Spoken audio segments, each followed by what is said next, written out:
चार मित्र आणि एक शिकारी. चार मित्र जंगल सफारीसाठी जंगलात फिरत होते. ते नेहमी जंगल फिरत, त्यातून त्यांना खूप आनंद मिळत असे. ते रात्र झाल्यावर तिथेच तंबू बांधून झोपत, असा त्यांचा दिनक्रम असे. यावेळी त्यांचा जंगलातील मुक्काम 7 दिवस होता. तिथेच फळे कंदमुळे खाऊन ते राहत. रात्री ते शेकोटी पेटवत आणि त्यामध्ये कंदमुळे भाजून खात असे. एकदा रात्री ते तंबूमध्ये झोपलेले असतात, तेव्हा त्यांना मोठमोठ्याने गर्जना ऐकू येत होती. त्यामुळे ते सर्व घाबरून जातात, कारण आवाज जवळूनच येत असतो. ते हळूच तंबूतून बाहेर बघतात. तिथे त्यांना सिंह दिसतो.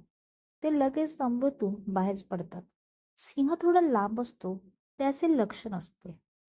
ते चौघे झाडाच्या मागे लपतात.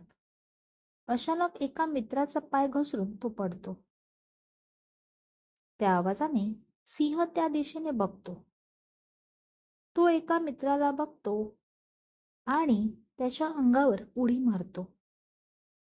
त्याला वाचवण्यासाठी त्याचे मित्र पुढे येतात. त्याला सिंहाच्या तावडीतून सोडवण्यासाठी ते सर्वजण प्रयत्न करत असतात.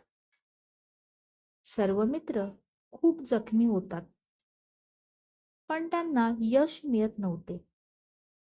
नंतर तिथे शिकारी येतो. तो लगेच त्यांच्या जवळचे जाळे सिंहाच्या अंगावर टाकतो. तो त्यात अडकतो.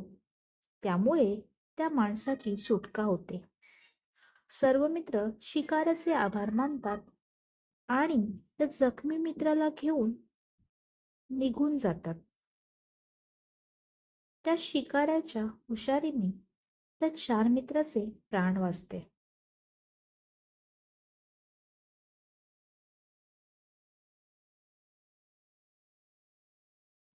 तात्पर्य: कुठलीही गोष्ट करताना नियोजन करूनच करावी, नाहीतर आपलेच नुकसान होते.